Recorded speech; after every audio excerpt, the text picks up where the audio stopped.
All statements and opinions expressed by guests of the Adult in the Room podcast are strictly their own and do not necessarily reflect the beliefs or opinions of the host, producers, or advertisers. All interviews are presented in their most complete possible form in the interests of free speech. No statements should be interpreted as financial, legal, or medical advice. Listener and viewer discretion are strongly advised.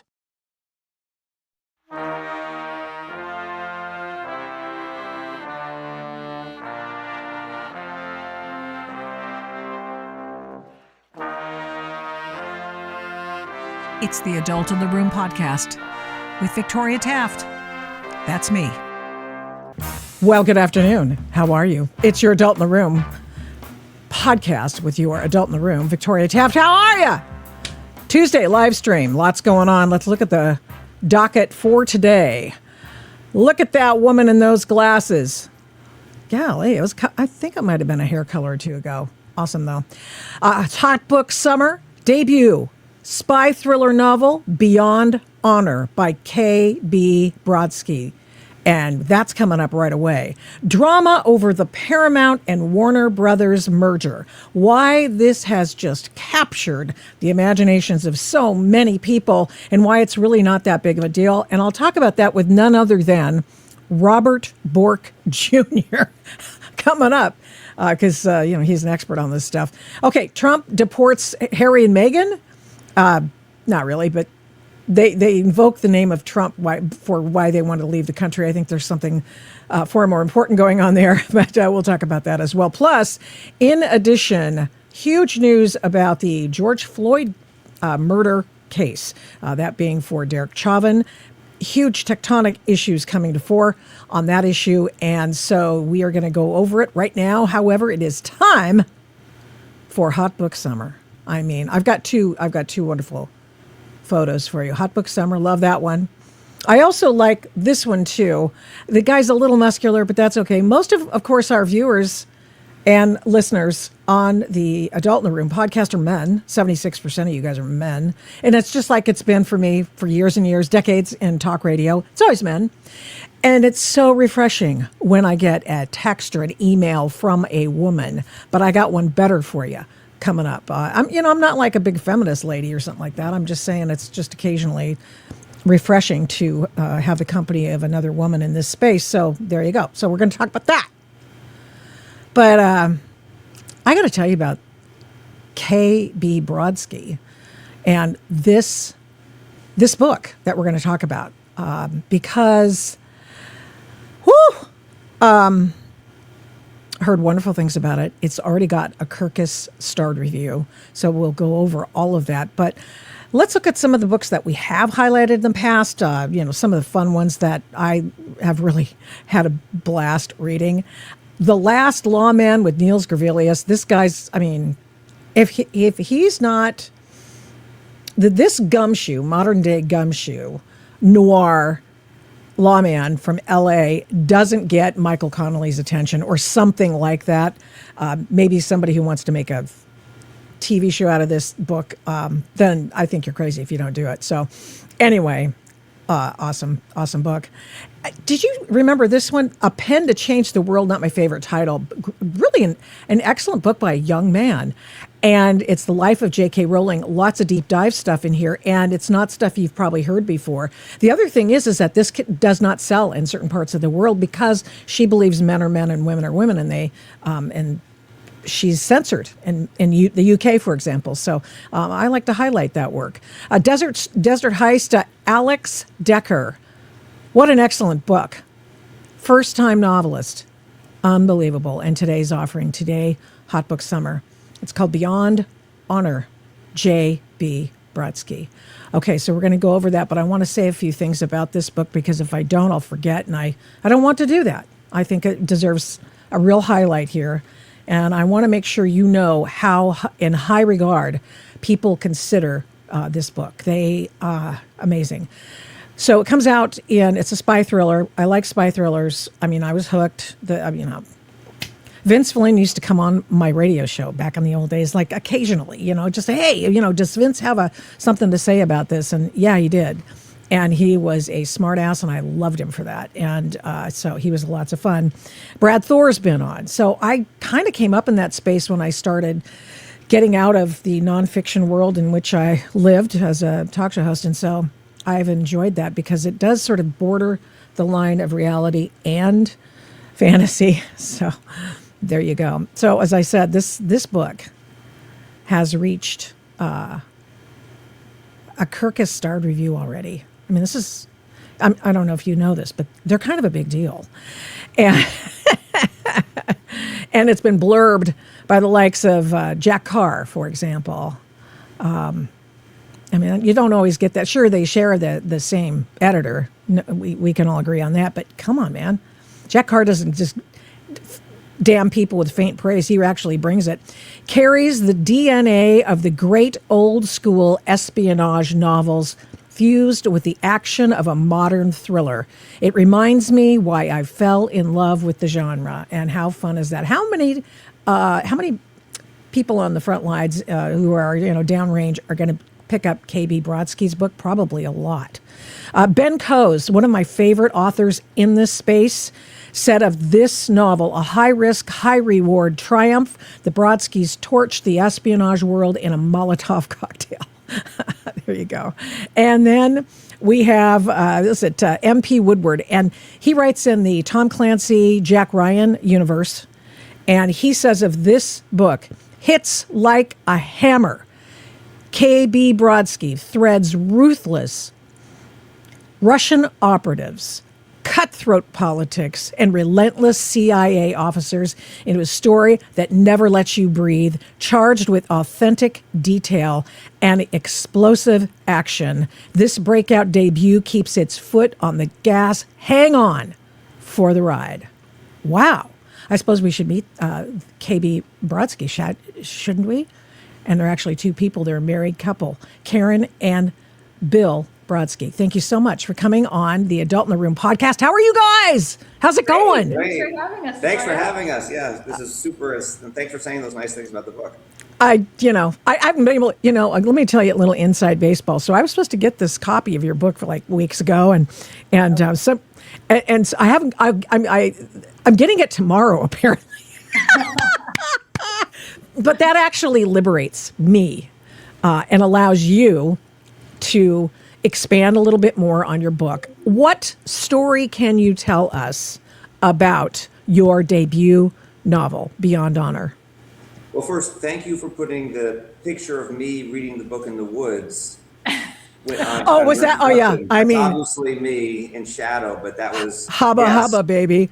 Yeah, I know. I asked. Karen and I were camping one night, and she took that picture.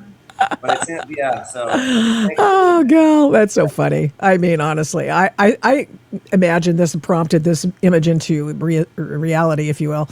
And we don't use it. We actually use this one for PJ Media purposes.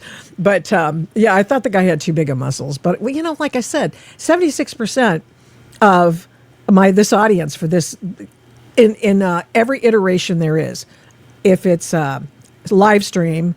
And of course, we edit everything out and we part it out, if you will. This will have its own standalone episode, and then thousands more see it there. And men are my biggest audience, and I am so. The audience is about to grow. Keep using that picture. I mean, yeah, hubba. Yeah, hello. Well, okay. Amazing success so far. It's coming out September 1. Everybody pre-order. Tell me what you can. Tell me the story, not in the background yet, because obviously you're a couple. We'll get to that. I want to hear about the story, what you can tell us. So, I've been a lifelong fan of the genre. The new guys like Ben Coes and Jack Carr, and then the older crew with Tom Clancy and Robert Ludlum, and I've been reading these books for all my life, and so we wanted to construct a book that is a throwback to that genre where we weave together a mosaic of 5 or 6 different stories that kind of seem unrelated, and I think when you're reading it, like when you're reading some of the Clancy stuff or the Ben Coes Power Down book, for example. Oh my God. Wait. Can we just camp there? Absolutely. An absolute tour de force. Oh yeah. first novel. I mean, when I think about that, I just listened to it again for the millionth time the other day. And I actually emailed him blind, and I said, "My name is Bill Brodsky. We wrote this book. I think Coup d'etat, by the way, is one. Oh of the yeah, best Coup d'etat ones. is excellent. Incredible. Yeah. Love Dewey. And I said, "Would you consider reading the book?" And he was super nice. He wrote Yeah, back. he's such a nice guy. And he did, and he was able to, he said, "I'm not going to blurb unless I like it." I'm like, "Okay, that's fair enough." Yeah. Right? So that was super, super nice of him to do that. Just so good. I love Dewey Andreas. I love the fact that there's finally a Delta Force guy in the mix. I don't know. I guess Delta Force, the old style books, but now people appreciate that. We're over for the moment. SEAL Team 6 novels, and I'm not tired of them, of course. But it's nice to give the Army their big ups for that. Okay, so he blurbed it. I mean, that's just freaking So nice, amazing, right? And then Jack Carr, obviously, we share an editor, and Emily Bessler, and then MT Woodward. We share our agent at CAA knows. Oh, MT, wow! And he put us together. So we were just getting to know this community. And they are just the nicest. Like, he would got on a call with us, talked for the longest time. Like, people are so generous with their time and so generous with their expertise and support. It's an amazing community. It really is. I mean, I heard stories back in the day when Brad Thor was coming up and he called Vince Flynn, or he got in touch with Vince Flynn, and Vince introduced him to his people. And it was like, because it's like, I learned this a long time ago when I was in advertising, when I was in college, and it was basically, it's not a bad thing to have a restaurant build another restaurant next to a restaurant. It's really actually going to bring more people to the area to eat, because everybody likes food. And if you bring more people to the party, the spy thriller party, it's going to be great. So how do you, well, let's go back to the story. You haven't told me the story yet. Right. So the story is, we have two heroes. There's a Army Delta, now turned CIA Special Activities Center operative, with coupled with a woman named Whitney Schuyler, who's in the CIA analyst, and they kind of run together, kind of unwittingly uncovering this, plot. And then the book kind of explores honor and some of the consequences of being a very honorable person, when you're betrayed and where that leads you to. And so all of the characters, whether it's the president or his friend or the CIA people or our two heroes, they're confronted with kind of moral dilemmas, and it explores, the consequences of that. Well, it's always good to have that kind of friction in the book, and prioritizing need, right? Yeah. Did you come up with the name of the book before you came up with the plot, or was Beyond Honor always going to be the name? I have a reason for asking. So we have a funny story. So we call it Vengeance Beyond Honor, because when you're pushed to a certain level and you're tested, sometimes something comes out wrong on the other side of that. And so Emily said, let's think about the title. And we were at dinner with my 90-year-old mother. She's going to be so mad. She's 89. Excuse me, 89-year-old mother. And we were kind of looking, we were like, "Oh, what's the book?" And then, of course, she's so proud. She's like, "Sure. Vengeance Beyond Honor. How about Beyond Honor?" Oh. That's way better. Good job. Yeah, see, moms are good for something, right? Mom, exactly. So, because I was bringing it up, because I think we have a crisis in this country about what honor is, how we exercise it, what it looks like. How did you approach that in your book? I mean, that might be too airy-fairy, but we went through and kind of looked at each character's arc. And so some of them, don't come out looking so good. They don't come out smelling like a rose because they made choices that were, I think, arguably dishonorable. And then some is really kind of wading into the gray areas. What happens when an honorable person is faced with a truly catastrophic situation and if you're a special forces person, you've got all the skills, you can do some damage. What do you do? And then, how do you live with the repercussions of your actions? So we really thought about it and we took it seriously. We dove sort of deep into what that looks like. But it also always doesn't. So, for example, there's a part of the book where you have an older CIA stalwart talking to her protege, who is now the director of the CIA, and they're older women, and they are one of them presents, say, like, hey, you owe me this, right? This thing, because of something happened 30 years ago, this debt of honor. And it pushes people into like, how do you react to that? Because you owe someone something. It's not necessarily the right thing to do, but you're a human being. It so explores some of those issues on obviously a very serious scale. Yeah. Where does your novel take us? The places, and have you physically been to these places, or do you? Not to Ukraine, but the other places, right? Not Syria. Not Syria, right? Yeah. Right. Probably smart, actually. But Ukraine, Syria, Alaska, Russia, Washington, New York, and again, it really is. It is a throwback to that Clancy, yes, and Coes globe trotting sequences. I wish Ben the best. He's been very, very ill, and I know he's, Ben Coes has just been really ill and trying to get back into everything. And I just wanted that next novel. I mean, as a fan, I just want the next. I've been trying to get him on my podcast for like years, and so it's like he's like a dedicated writer, right? Like he really. Right. I thought he wrote a new book called Hijack that came he did. He did. But then it was taken off. There must be something that's happening. I'm on his email list, and he sent a very, very, crazy, not crazy like it was nutty or anything, but it was just like, no one ever tells you the truth.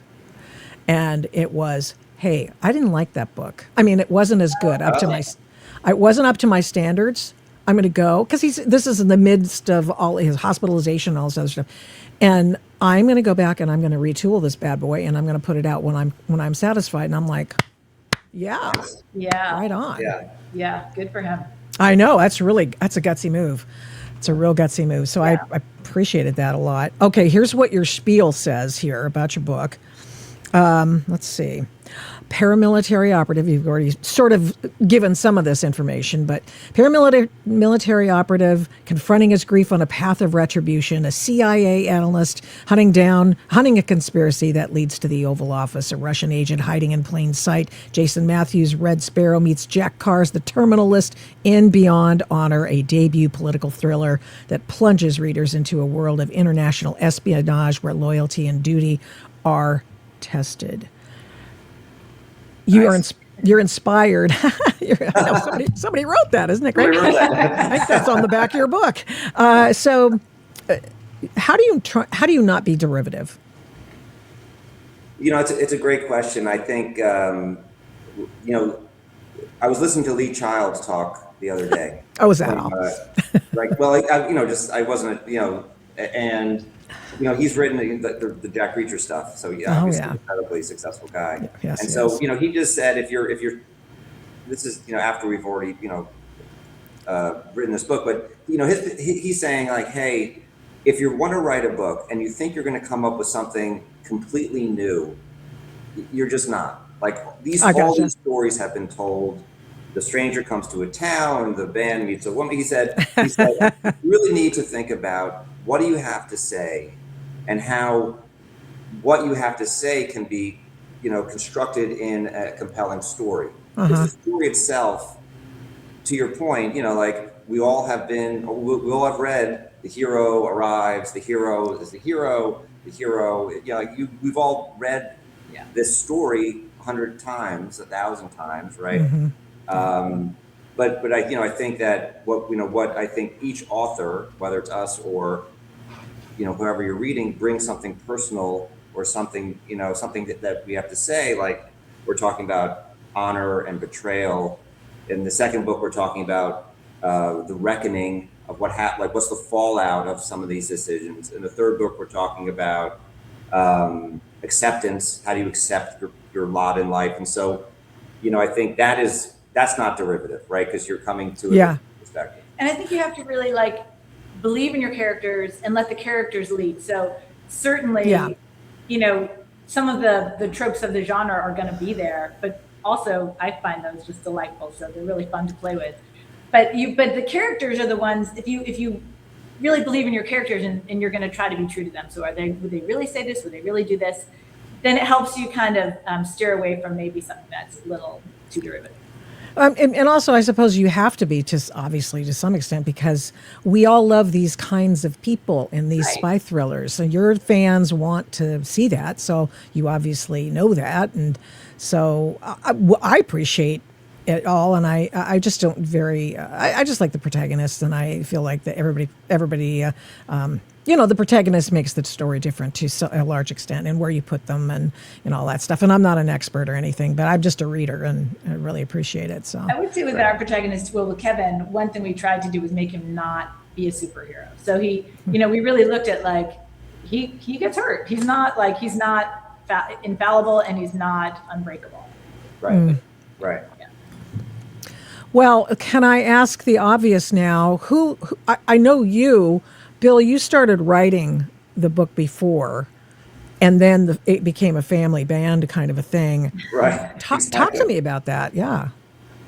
Okay.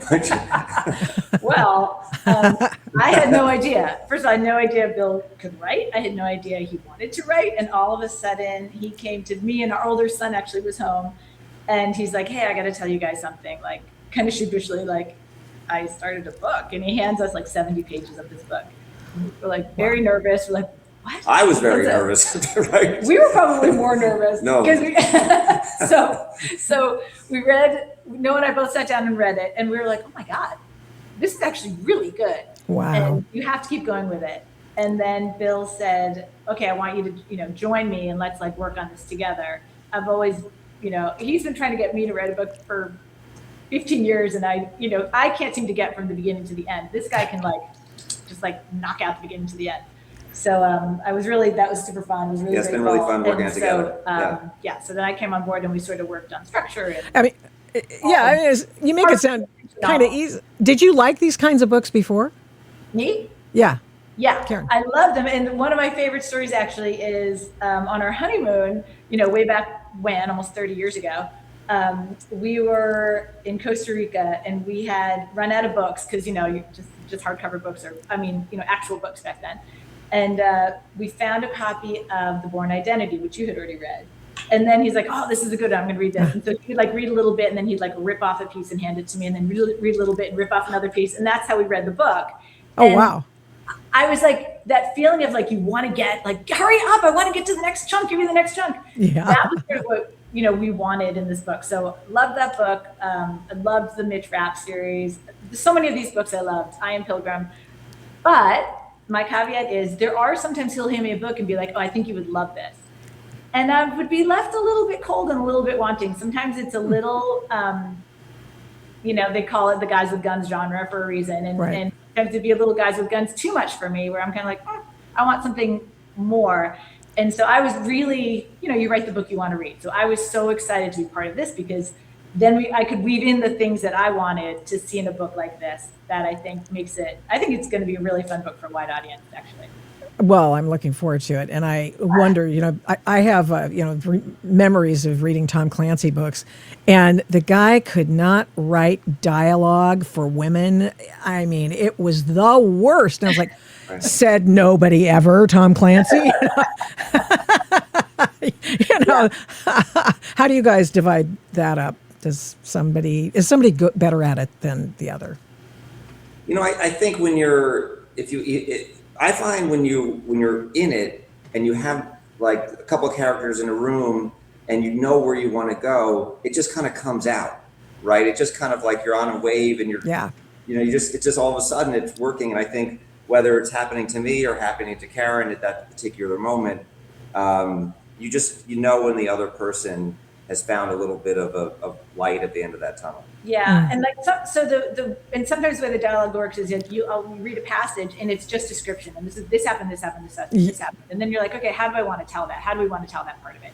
And so then we might just tell that whole story with that part of the story with dialogue, which is really, a nice way to move things along. You get to know the characters better, but you move the action along more quickly too. And that we don't. So the tricky part is to make sure we're both using the same voice. So all of our characters, yes. We want Whitney to sound like Whitney. We always want Kevin to sound like Kevin. So I think we both feel like we know these characters so well now that it works. But there are moments where we'd be like, I don't think she'd say that, or Yeah. And so physically, how do you work together? I don't think I could do that with my husband. So more power to you. What's really helped us is Google Docs, because we have the whole document on Google Docs. Any changes anybody makes, we use the comment section. So you don't just go and make an edit. And then we will get together, all the time, and then like go through all the comments and make sure we approve them together. So that and there'll be times where I'll be like, I took this line out, and Bill will say, no, actually, I really like that line. I'm like, all right, that stays. And so, we'll work on it that way. And we kind of respect, if one person feels really strongly about something, then it gets to stay. I mean, that's exhausting. It sounds absolutely exhausting. How do you parse out your day? Go ahead. A book by one person writing a book must be exhausting, especially when you get to the end with the edits and all that part. Like, how does one person get a book done in a year? I have no idea. Well, so many are not doing that anymore. So, I mean, now you know why. I mean, how does Brad Thor crank out a book every year? I mean, well, that's because he can't. Yeah, exactly. So, okay, how often do you meet then? Oh, all the time. Like, I mean, it could be every day, or it could be, it depends like sort of where we are in the process. At the very, very end, when we're doing like the little teeny details, that would probably be every day. Yeah. And when the edits come in from Emily Bessler or who's ever doing that, whew, how's that? I'll bet that's no fun. She's been very supportive, and her edits are really, she's not, she doesn't say like, hey, this would be better if it was set on the moon. Or whatever. She's like, oh, this is interesting. It'd be better if this was a little more clear. Or, oh, this is. I like this, but could there something be a little stronger? So she's giving us kind of like hints to move one way or the other way, as opposed to, something dramatic. And I don't like the second half of the book. You need to rewrite that. We haven't had that experience. Was if she didn't like it, for the most part, she wasn't going to sign us. So Right, exactly. And you finished this one a year and a half ago? Is that right? We finished this one a while. It was March of 2025 that Emily bought the book, and then she thought that as a debut novel, and she was very hopeful we would get these terrific reviews. Yeah, it's incredible situation that she thought, why don't we extend the pre-publication period so that it kind of seeds, that community, the kind of those insiders who write these things. And so she thought it's so hard as a debut novelist to kind of make, inroads into this, any debut novelist, into any part, any genre, right? And did you have any previous experience that you bring to bear on the book in terms of, professional career? What? No, actually, we were not in the military. I was never in the military or in a government agency. Yeah. No. That's so funny. There was a moment where I think our publicist was like, excited about the fact that maybe that was a possibility, and we're like, yeah, sorry, David, that's not true. We're just like us. Right. Yeah, right. Yeah, we can say no. Okay, you guys just because you love the genre. Yeah, we love the genre. We've done a lot of studying of the genre. We've read a lot of autobiographies and biographies and listened to lots of podcasts. And, I think this book is probably, 30 years in the making, maybe, 50 years in the making. By reading these books. Yeah. No, I'm sorry to interrupt. I know people are going to go, well, Victoria, you didn't let him finish sentence. And I'm so sorry. It's because I'm so excited, to talk to you. And, and now, of course, I've just totally forgotten what I was going to ask you, but, oh, well. Play. It's been a really incredible journey. We've met some terrific people. We hope that the book will resonate and somehow make it past like the barriers of a debut novelist. So, I see. Yeah. Nothing professionally that you've done to bring to bear on this. So you're just big fans. You know what you like. You plotted a terrific novel from all reports. And who'd you go to for like the gear guys, the guns guys, and stuff like that? I mean, that's a big one. You can't get that wrong. You just can't get that wrong. And so we have friends in that community who helped us refine the gear, the specific fighting scenes. We gave the book to. There's a whole bunch of Russian in the book. We gave it to a Russian language expert, to tweak the Russian language. But we agree it has to be right. Yeah. And so when our friends who served looked at those passages, they said, hey, for example, this gun doesn't shoot that far. You need to think about either changing the distance or changing the gun, so try to get it just right. Yeah. Oh, wow. So is that on an as-needed basis, or do you go download a bunch of info and intel from these experts just to get sort of an idea of how stuff is done, and then go to the book, or do you just sort of pause at every spot and go, hey, Harry, I think we tried to fill in the blanks as we went with like research online and things. And Right. then had somebody sort of, look through it and say, yes, no. Karen has a good analogy. It's kind of like you have this wood block, it's very rough, and then you sand it and you continue to sand it and continue to sand it. So, as you're kind of honing in on that gun, that language, it gets more and more refined as you get closer to the end of the process. Yeah. What was your favorite piece of gear that you didn't know was your favorite piece of gear before this novel started? When we spent a little time in Alaska and hiking. We've been there. Well, I've been there maybe 6 times or so. And, is that why it bears your logo? Right. So we. Like my shirt, this is the T-shirt from the hunting lodge. It's pretend, but Yeah, I do love and so we've been on a number of these small bush planes, and landing at lakes or landing in the rough. And so there's something nice about like the bush plane that we have in there with the big wheels, and it reminds me a little bit of Indiana Jones and the things that when we were on, and it's really that I really like that plane. Yeah. That makes a couple appearances. It makes a couple appearances in the book, yeah. So that's cool. I like it. Yeah, that's hard living up there. So you guys go up there occasionally, huh? Yeah. We've done some hikes up there, yeah. It's been really great. That's amazing. So you get outside, you're doing this kind of work, and a lot of togetherness there. Do you ever take time apart from each other and, I don't know, do something else? I know it's a personal question. You went to Alaska without me that time. I did take a hike without her once, but we moved together. We moved together. Oh, we just got back we got back in April from Nepal, near the border of Tibet, where we're setting a portion of the third book in, which, and that was an incredible adventure as well. That was awesome. Right. Yeah. Did you do any climbing in Nepal? Yeah. Not that you could avoid it. We did a trek in the Soom Valley, which is on the kind of northern end of Nepal as it borders where Tibet is. Okay. So you've sort of given us a superstructure of the 3 novels that you've done, and now one I think you're working. Is the third one done, or are you still, The second one has been submitted to Emily. Good. She should have her edits shortly, and then the third one we have finished the rough draft. Oh, that's amazing. So you're working 2 years ahead potentially, right? Maybe. That's awesome. We'll see if anyone buys number 1. Other than right. So yeah, how does that work? I mean, if we all think I haven't seen every page, obviously, but everything looks fantastic. You guys like it. I'll like it. I know I will, because they don't send me junk. So late, but so.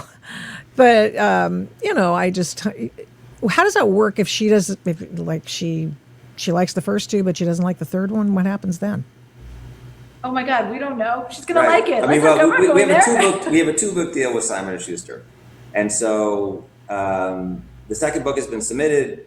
And so we're hoping that she likes it as much as the first. I think I'm really excited about the second book. The third book, of course we will bring it to Emily. We hope that she likes it as much as the first two. And I would say, well, by then we'll have a sense too of what our audience likes. So if I'm sure there's going to be hopefully some input as to where we want to see these characters. Oh, yeah. I'm on your mailing list. I'm sure others are as well, and probably will email you lots of information. Positive reinforcement. Yeah, that's exactly right. Don't anybody, don't say anything nasty, because ain't nobody need that. They already know what they know. So, Right. Okay, all right. Well, great. Beyond Honor.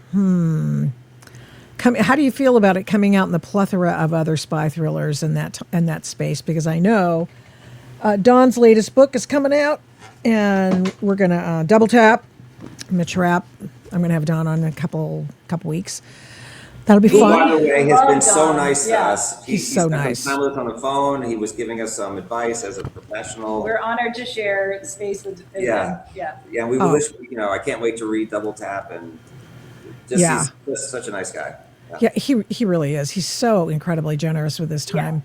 Really. Yeah, and I wanted to dial in and just text him and say, hey, yeah, can you offer me some information on that Iranian attempted shoot down of those guys with a drone and the Gulf of Oman, because he of course was an Apache helicopter pilot, and I just kind of thought that might provide a little spice, little info. Do you guys watch the news and get some ideas from what's going on in the world? I would say Totally. now, our second. Well, should I say our second book? Sure. So our second book, has a lot of Venezuela in it. So I do now it's I'm finding myself I'm bookmarking it. Anything to do with Tibet, now it's everything you read, I'm bookmark, save. Really trying to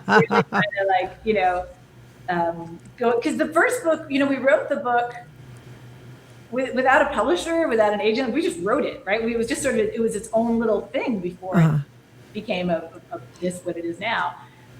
So now I feel it's you look at everything so differently. You're really trying to constantly pull. You're constantly thinking about it. So yeah, absolutely.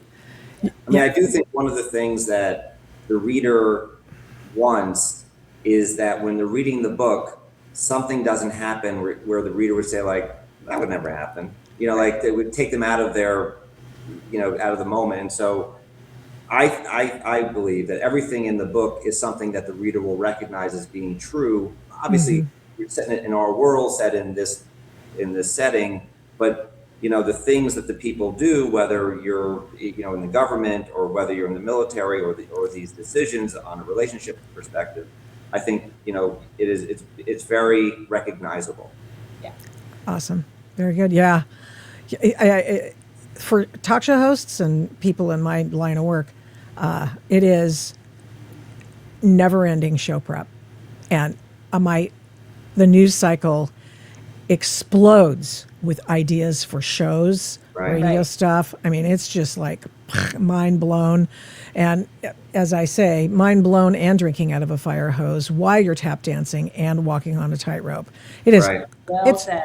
It's insane. I mean, if you don't mind mixing metaphors, I mean, it's insane out there. Right. I mean, phew. Well, thank you too. For coming on. I'm honored that you could come and be with us. Thank you very much for having us on. We really appreciate it. This has been great. I do may not be great after I ask my last question. I was gonna, and then I forgot. No, I've got to ask this. Yes. And it's any Easter eggs and name checks that we should be looking for In the book? Easter eggs? I don't think so. No, there's all fiction names except for Putin's in the book. It's all fiction names in book 2 except for Maduro's in the book. So we just a little bit. It's kind of like that Clancy idea that you kind of anchor it in something, one little thing that's real, and then you suspend your disbelief, I think, as a reader, because you're like, wait a second, is it Putin? Does this really happen? Right. Right. I like your vibe. I think you guys are really cute together. And I mean, honestly, isn't that great? It's just like the last thing you probably expected to be doing at this time of your life. I mean, it's like, oh, we're I never. would highly recommend starting a whole new chapter together at this time of our life. It's good. It is good. really fun. Yeah. Yeah, 30 Well, years of marriage. Yeah, thank really you so much. appreciate it. Thank you so much for having us. I appreciate you guys and so much. The book is Beyond Honor. And Let's see that cute guy with the. oh, yeah, you want that? Yeah. Yeah, let's go back. Yeah, hold on. Here he comes. Hot book. Oh, that was nice. There we go. Hello, hot book summerman. Summer guy, yes. Oh my gosh, he chopped wood, he started a fire, and there's a sunset. Beyond Honor. Love it. Yeah, it's so cool. Thanks so much. I appreciate your time today. Take care. Okay, bye. Thanks. See you down the road. Bye. Yeah, that's amazing. What a great story. Yeah, like I say, I don't play I'm not even playing the feminist card. It's just like nice to have another chick in this, in this sort of space, right? Where sometimes a man, I gotta laugh. A man told me one time in the comments on one of my stories at PJ Media, he goes, you write like a man. And I go, thank you. I think so too. I know that's, the feminist chick card pulled from me, but I just was honored by that because I just see the things the way I see them. And that's what I do. And that's what I say. And apparently some people like it because, 76% of this audience is male. That's what happens. And you got to go with your strength, right? Your strength of your audience. So amazing. So one more time, the book this week on Hot Book Summer, Beyond Honor, K.B. Brodsky. Do it. Now, yesterday, I don't usually do a lot of pre-recorded stuff, but I did because I told you on Tuesday I completely biffed my timeline with Robert Bork Jr., which is like, oh, yes, and next week I'll be stiffing someone else who lives at the White House or something. And so we were talking about the craziest things. And by that, I mean really arcane, technical stuff, but it's pretty sexy when you can put all of this discussion around the Paramount-Warner Bros. Merger, the planned merger. Of course, 12 states are fighting that merger for a variety of reasons, which they claim it will redound in, less choice for consumers. And my guest, whom you'll meet in just a second, Robert Bork Jr., said, no, I don't think that's the way this is going to work. Let's listen in to this conversation. It's pretty interesting. I'll take myself off in just a second. Robert H. Bork Jr., president of the AEP, that's the Antitrust Education Project, is the eldest son of the late Judge Robert H. Bork. He's that guy, a giant. So the AEP is a response by legal scholars, thinkers, and practitioners to the recent deterioration in American antitrust theory and application. You say, well, how does that apply to me? Well, hang on a second, because it will apply to you, and we're going to talk about it. So in 1978, Robert Bork Jr.'s dad, from whom we get the term borked, look that up. In 1978, Robert Bork Sr., prolific writer who should have been on the U.S. Supreme Court, wrote the book, The Antitrust Paradox. And it was a quote, a book that dramatically changed the way the courts view government's role in private affairs. This classic shows how antitrust lawsuits adversely affect the consumer by encouraging a costly form of protection for inefficient and uncompetitive small businesses. I bet you never thought about that either. And now, of course, Bork's namesake, a learned and accomplished thinker in his own right, Robert Bork Jr., has added his own thoughts about the issue and about the seeming protectionist policies begun by the Biden administration and continued by the Trump administration. And let's take a look at those books just to make sure that we get a look at them. Robert Bork Sr.'s The Antitrust Paradox, A Policy at War with Itself. Yeah, I can see that. And Bork Jr.'s The New Paradox, Antitrust and the Threat of Conservative Socialism. Welcome, Robert H. Bork Jr., to the Adult in the Room podcast. How are you, sir?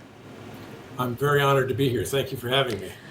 So you're the one who's honored. That's amazing. Thank you. No, I appreciate it. We try to be serious and try to leave people learning and knowing more than when they left.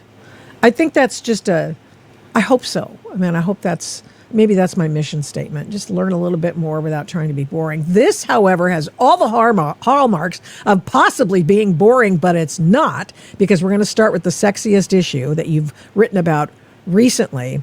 And it is this issue about the Paramount and Warner Brothers proposed merger. Let's look at it. In your piece, is this Substack? I think it is. Yeah, this is my paradoxically speaking Substack. Yeah, so California and Paramount have both lost the plot.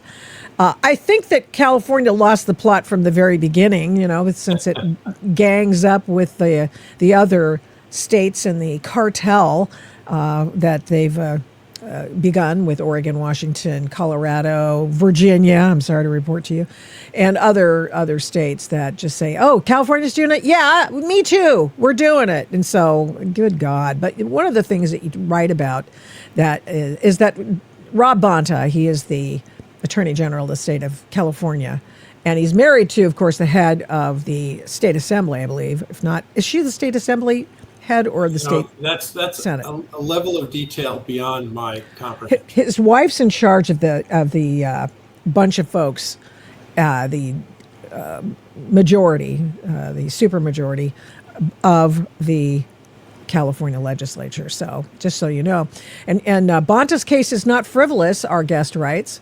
Paramount and Warner Brothers are direct horizontal competitors. States that allege that the combined company would distribute approximately 27% wide release theatrical films, of 30% of anticipated blockbusters, and roughly 27% of basic cable programming. We can sort of dig that out in just a second.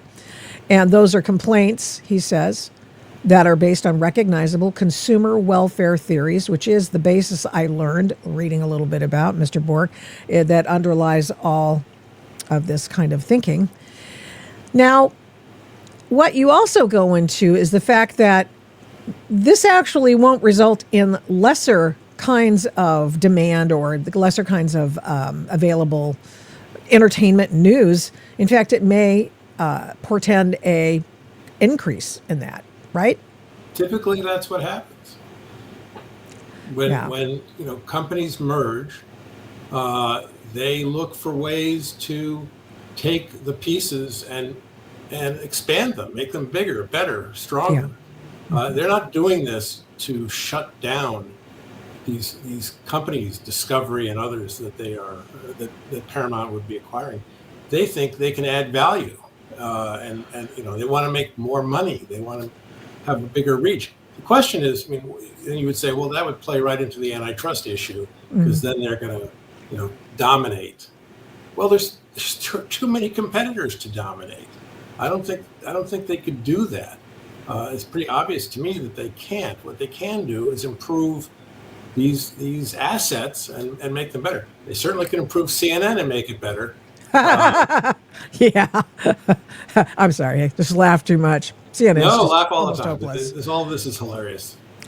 But you say, okay, well, he might have a good point, but the numbers belie what he's actually saying. And when I hear Rob Bonta, and I hear this about the latest of the cartel doing something, and so everyone goes, oh yes, I'll sign my name and we'll put it on our head, whatever. I don't even think in terms of paper anymore. So I think about it with the logo of the state, and I'll just put my name on it and we'll just copy and paste everything you said. So that is happening across writ large, 12 states. So what your contention is that this is not going to reduce. And indeed, why does he have a dog in the fight at all? Why does California, California, have a dog in the fight at all? I mean, they've been so busy in California trying to overregulate the entertainment industry to the extent that these people are leaving of their own accord. Why wouldn't Paramount? Why wouldn't Warner Brothers want to leave? Well, I think the wanting to leave part, the threat to leave by Ellison, who owns Paramount, it's a smokescreen. Look, it wouldn't help him to take the company elsewhere, because this is an antitrust case. It goes wherever the company is. Okay. And this, I guess your listeners should understand, your viewers should understand that there are federal antitrust cases brought by the federal government, but states can bring antitrust cases too. And so 12 of them have in this case, led by California. They have antitrust laws as well. They mirror the federal laws. So in this case, California doesn't really want to allow this merger, because first of all, they don't like mergers. They're worried, I think, about what's going to happen to these properties if Ellison takes them. But all of this is basically reduced to politics. It's a contest between two forms of political pressure, as I say in the article. Bonta invokes antitrust law to defend California workers and Hollywood institutions, and Ellison threatens to move everybody out of California. But this is all so much smoke and mirrors. Basically, both sides should get back to a step back to what the antitrust law says about the situation, and both of them have reasonable claims. If Bonta would focus on the consumer welfare standard, does this merger benefit consumers? They can argue that he can argue plausibly that it doesn't. That's one thing. And then Ellison and Paramount can say, well, no, actually it does, because we will make these companies stronger. We will offer more competition to the other forms of competition that are out there. You've seen Amazon and all these other companies are in the business that Paramount and Warner Brothers are. So this will generate more competition in this industry. But if they would focus on that instead of all the, poop throwing back and forth at each other, they might actually get to the bottom of it. The rhesus monkeys. One of the things that's bad about this is these delays on this merger caused by the states that are suing, led by California, are costing Paramount $1 billion. Is it a week, a month, a day? I can't remember the exact amount. And now Paramount is suing these states, saying, "Hey, you're costing us all this money because we can't close the deal, and we have to pay Warner Brothers Discovery $1 billion plus every whatever it is the period is." Is this the bond until we do close it? So, is this the bond that they're asking the district court judge? Yes, absolutely. A required plaintiffs in the WGA to post a $1.88 billion bind by September 30 or dissolve the order preventing the companies from closing the deal. Right. So there's a fine if they, basically if they don't get this deal done, which Paramount has to pay Warner Brothers Discovery, and Paramount is saying, you caused this, California, so it's on you. Yeah.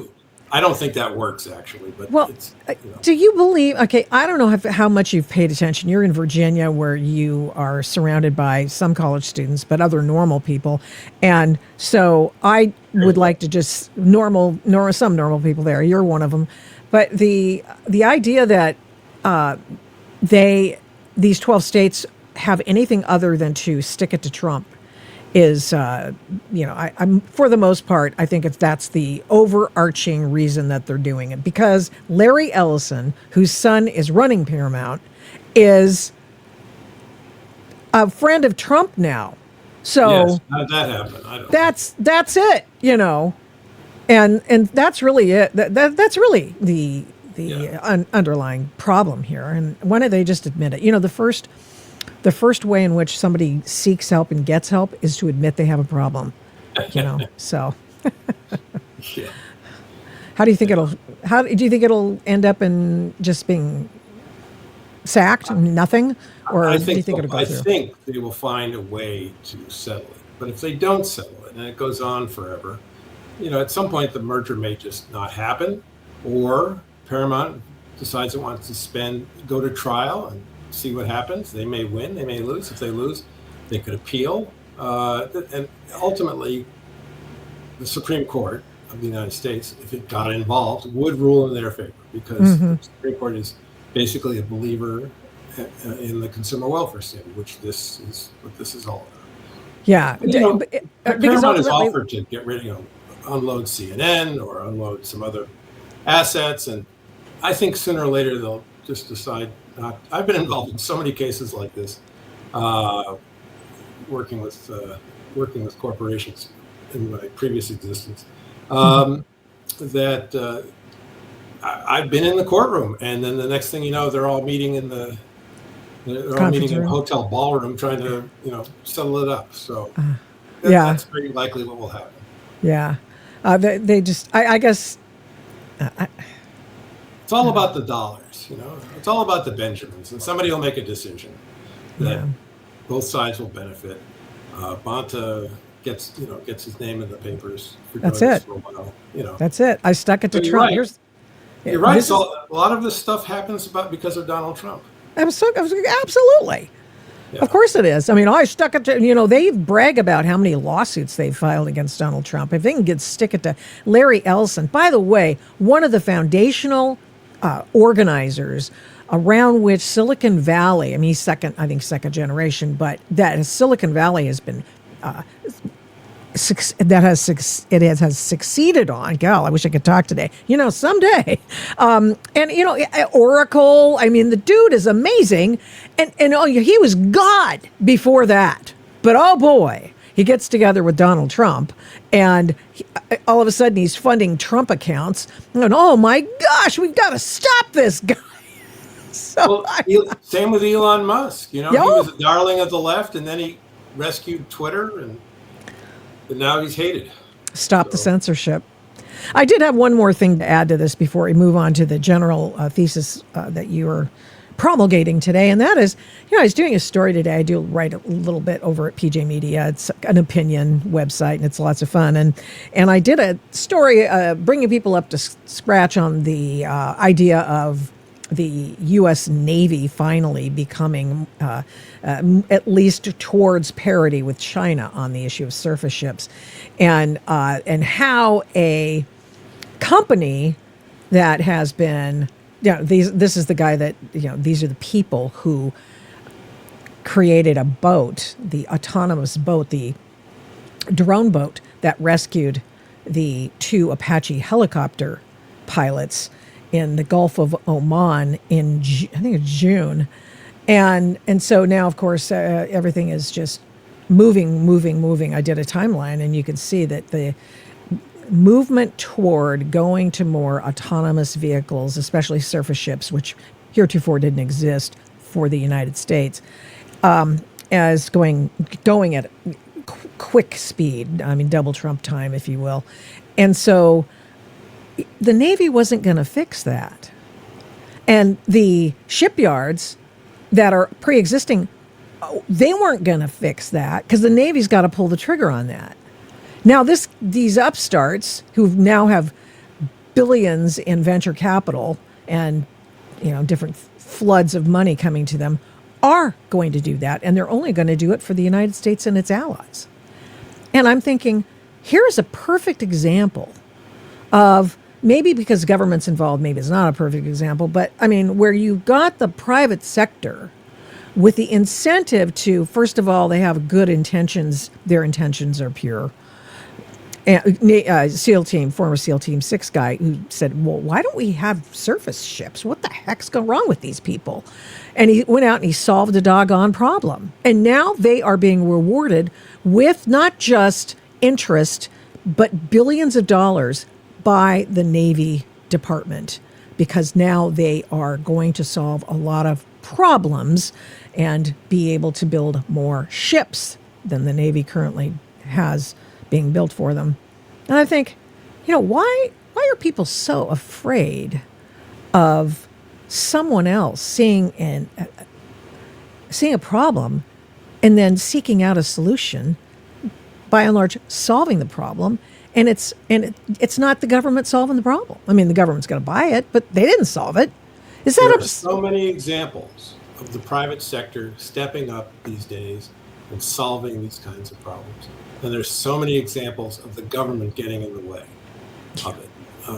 So that I'm hopeful that at some point people will realize that that our private sector is so innovative and so creative that we should give them some running room, and support this.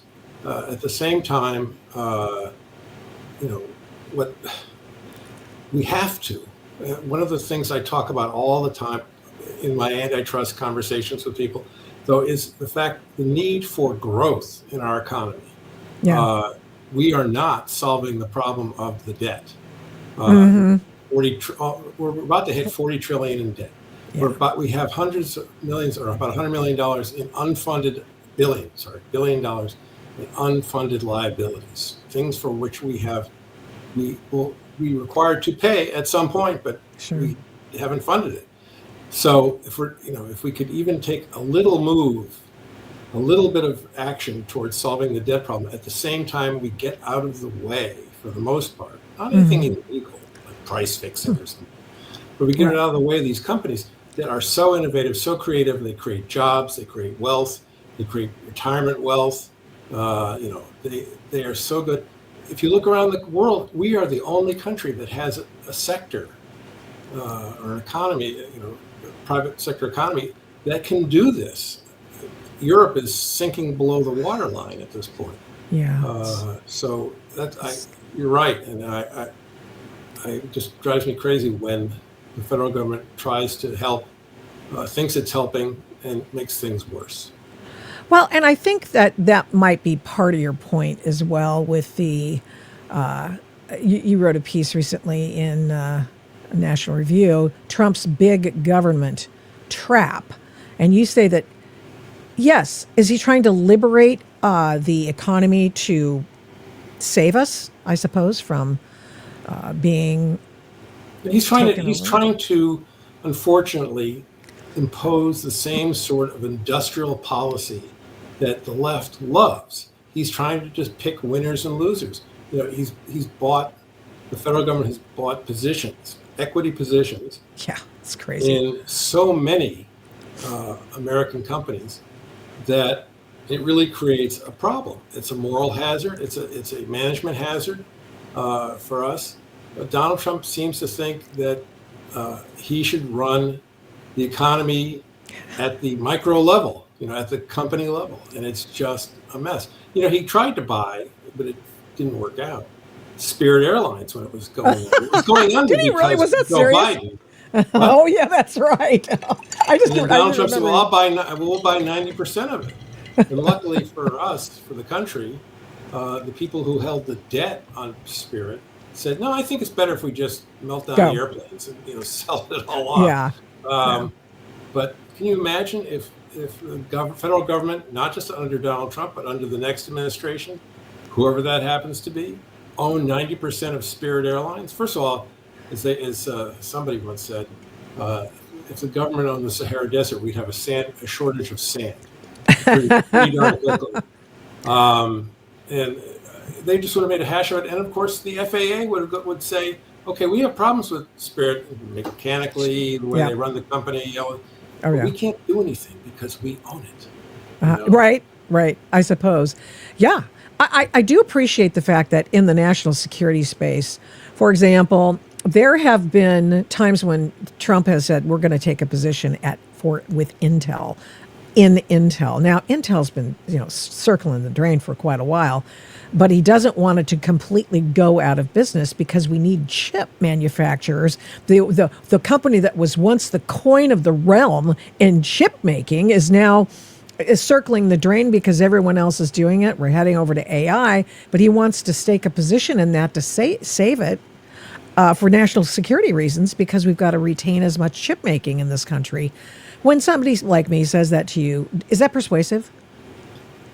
No, I think well, not because you say it, but because I don't think the private companies benefit from the government running it or having a big piece of it. You were talking about Intel. We have $11.1 billion of existing and promised, support. We own 8.9 billion in stock purchases. We have a 9.9% passive stake, a 5-year contingency. Anyway, what's going to happen? I mean, I don't think the government's going to make it better. It may float the boat briefly, but if Intel needed to go find equity infusion, it would find it. There are private equity firms who own, Larry Fink, he owns trillions of dollars in private equity. He could invest in Intel if it was worth it, or he could help, secure a sale of Intel to another American company or a merger or something. And then, of course, our government merger police would get involved, and oh my God, what they would make. Sure. But look, I'm not opposed to mergers. Opposed to blocking mergers, but they have to be blocked for good economic reasons. And in this administration, in the previous one, their attitude is, generally speaking, there's no such thing as a good merger. So they look at it politically and not economically. That's weird. That's, and I've listened to, I don't know if you ever watched the All In podcast but it's one of my favorite shows, one of my favorite podcasts. And one of the things that they talked about incessantly in the Biden administration was the fact that they could not stand Lina Khan and her role in trying to stymie business. And what you're saying, I think what you're saying is that her policies still hold in the Trump administration. The Biden administration changed what they call the merger guidelines. The government publishes a list of sort of rules of the road for mergers. They changed it entirely. They took out any reference to the consumer welfare standard, which is basically has been the enforcement operating standard for mergers and acquisitions since 1979.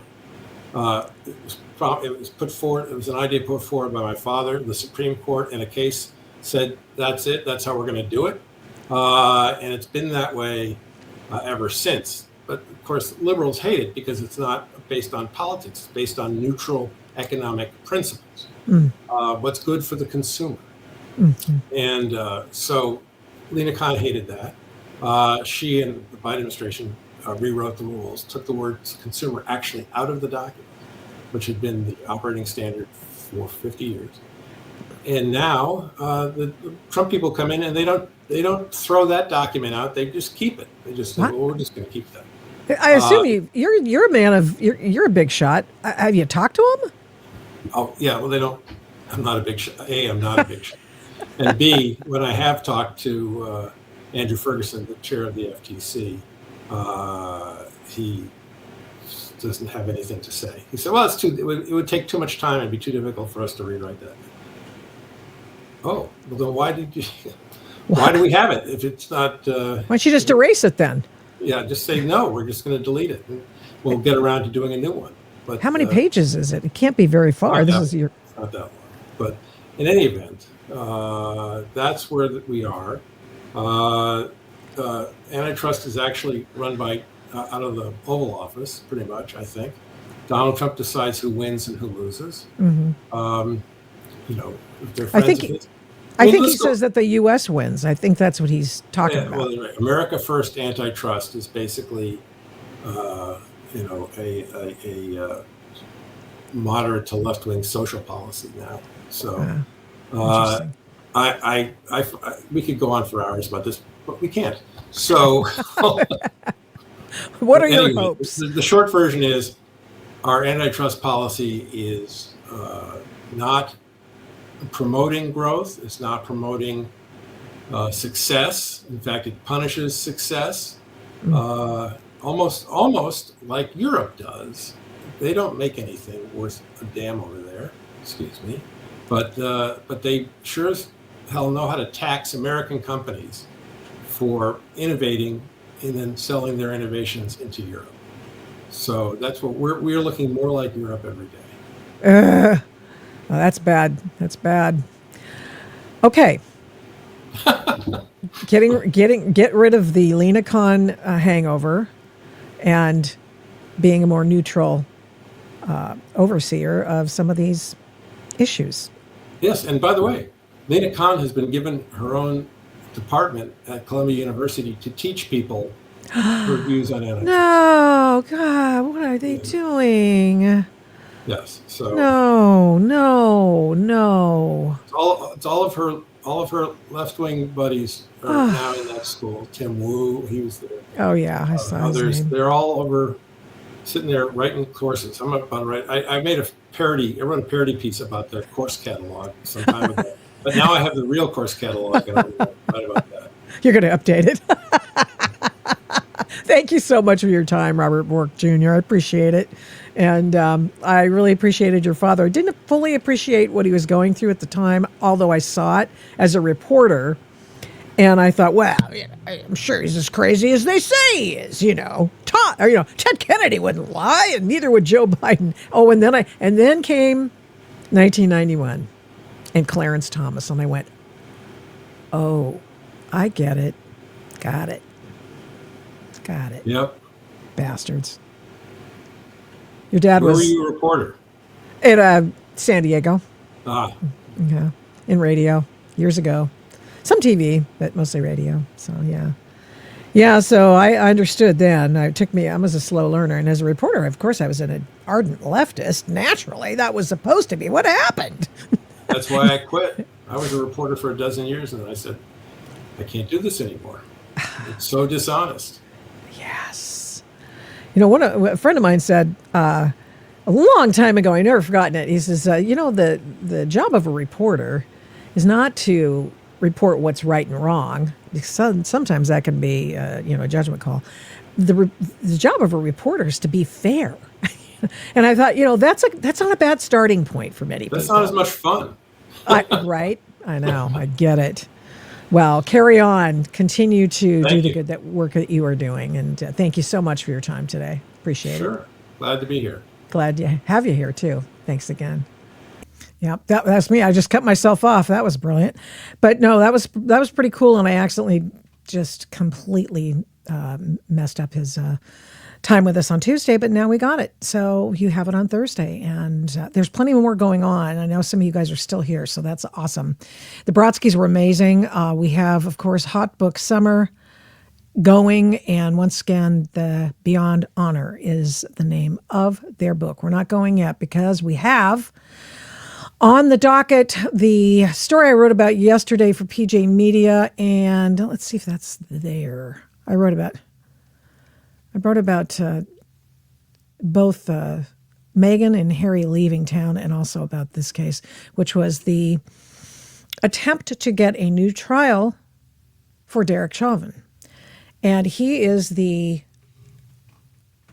former police officer who now is doing time, 21 years in both federal and state prison for his role in the death of George Floyd, which of course started riots, and Lisa Fithian types came in and started riots, and all sorts of people, the leftists, just with abandon. And now, of course, still in Minnesota, the leftists are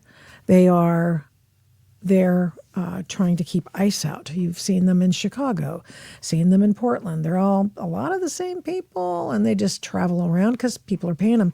Not everyone's getting paid, but a lot of people get their gas paid for, and somebody swoops in and says, oh, here, let me supply you with all the money you're asking for in your Give, Send, Go, or whatever the leftist version of that is. And I don't mean the old one. I mean they have their own kind of funding mechanism, and people like Arabella and whatever its new name is, which I forget. I just did a story about that the other day. I don't know why I forgot, but nevertheless, they come in there and pay all the bills. And that's how that's done, folks. That's how that's done. They call it, in some circles, mutual aid. Okay, so Derek Chauvin's asking for a new trial, and his attorney is doing interviews, and he did an interview with Liz Collin. Liz Collin is with Alpha News. She created Alpha News. She has produced the documentary called The Fall of Minneapolis. And I invite you to watch that. It's available everywhere. Indeed, I think it's on YouTube. She's been on this program several times. And let's have him stake out territory about why he believes, this attorney, that Derek Chauvin, his complete case, should be thrown out. Let's listen. Conveyance of authority from the Hennepin County attorney at the direction of Governor Walz only applies in cases where an indictment by a grand jury is required. Mr. Chauvin was a public officer. He was a licensed peace officer in Minnesota, and he was performing his duties as a police officer at all times relevant. So without that indictment, Governor Walz lacks the authority to assign this case to the Attorney General's office. Now, of course, the Attorney General had no problem picking up that authority and abusing it, but that initial fundamental transfer of power was unlawful. So really, anything that flows from that is illegitimate and it's illegal. The complaint has to be dismissed in its entirety. Well, that's what he says. It was a 14th Amendment case as well. He talks about why he did not bring this forward before, and it was because he did not realize that he's like the third attorney on Chauvin's case, that maybe he's the second. And he's come in after, of course, the convictions. First attorney I thought he did a pretty good job considering he was one against 22 so-called dream team members of the Minneapolis state court system, the state prosecutor system. And then, of course, they had all the free attorney pro bono work by a bunch of folks as well. So, but let's go to the next one we have of him. He talks about it a little bit more. I want you to hear what he also has to say here. This wasn't just done to Derek and to Tutau and Alex and Tom Lane. This was done to many, many law enforcement officials around Minnesota. Not only that, but the Attorney General's office under Ellison grew tenfold to expand the full-time criminal attorney division in order to spread this version of justice to the people in outstate Minnesota by assuming control, by Ellison's assumption of control of local prosecutions. You can see how the other law enforcement officials were treated in this case. The prospect of county attorneys in outstate Minnesota and the residents of those local jurisdictions being subjected to this abuse is frightening. And yet that's where we are today. So the court has the opportunity to do the right thing. They have the opportunity to be on the right side of history and fix this. And they need to do the right thing. Yeah, that trial, I'm sure some of you who are in the audience saw that trial. I followed it every day, wrote about it most every day. And it was it absolutely was one of the worst trials I've ever seen. The most one-sided. Then you find out that such things as, like the tox report. Here, let me get rid of this, make sure. The toxicology report for George Floyd never included and never quite made the cut. They had the medical examiner come in, and of course the medical examiner by then had changed his story. He said if George Floyd had come in dead as a body and asked me to do the the autopsy, I would have considered that he was a guy who had expired due to a drug overdose. Because you remember now, George Floyd died. He died in their police custody, but he was going to die anyway because he had already taken an overdose of fentanyl. So I'm going to find you that because I want to make sure I get. Let me see here. I'll make sure that we get the right thing to share. Oh, I think I accidentally. Okay, never mind. So he had. It was ridiculous. Seriously, ridiculous. What did not make it into the trial, and Liz Collin knows that trial back and forth. Here's the tox report. Now, remember, the tox report displayed after, of course, all the riots and stuff. They weren't done rioting, but the riots had already started. The burning of downtown Minneapolis had begun. The pillaging, the looting, the near deaths of officers at is it the 3rd precinct there? I think it was the fiery but mostly peaceful protests that occurred in Minneapolis. Occurred because a guy who was high on drugs and trying to hide his drugs and took a lethal dose of them while he was in the car. And when the cop got there, that would be Chauvin, cop got there, he said, "I can't breathe." And of course he said, "I can't choke, I can't breathe." And part of the problem for George Floyd was that he was going like this so that he could not get caught with drugs on him. Obviously, that was what was going on. His drug dealer was in the car. His ex-girlfriend was in the car.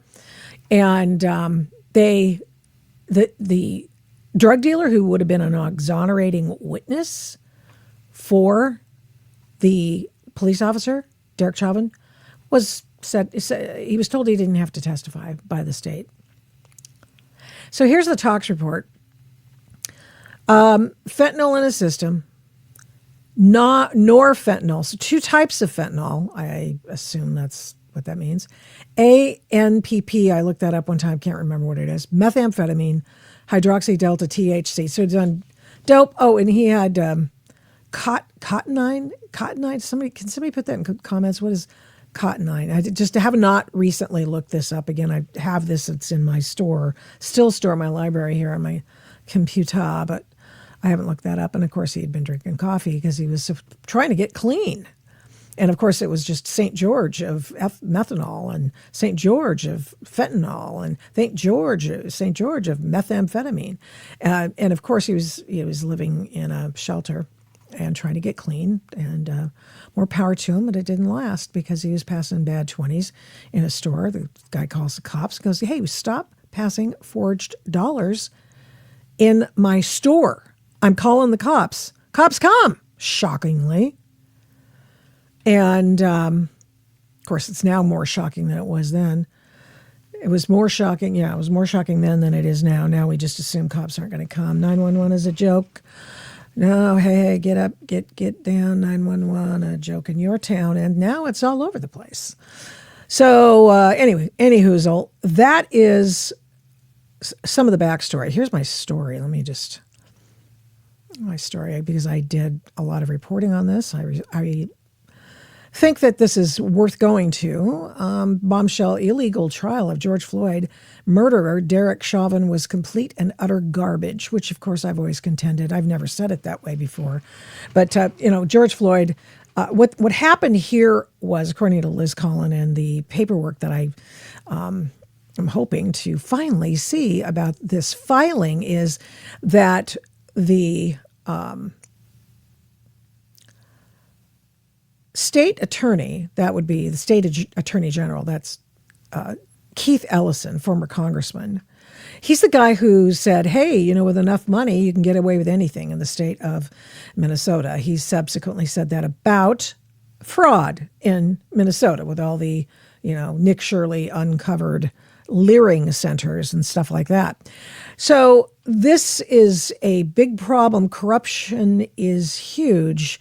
And Tim Walz, still the governor. All of these people, Ellison, Tim Walz, Jacob Frey, the Minneapolis mayor, all rewarded with re-election after this complete meltdown in Minneapolis and elsewhere in Minnesota.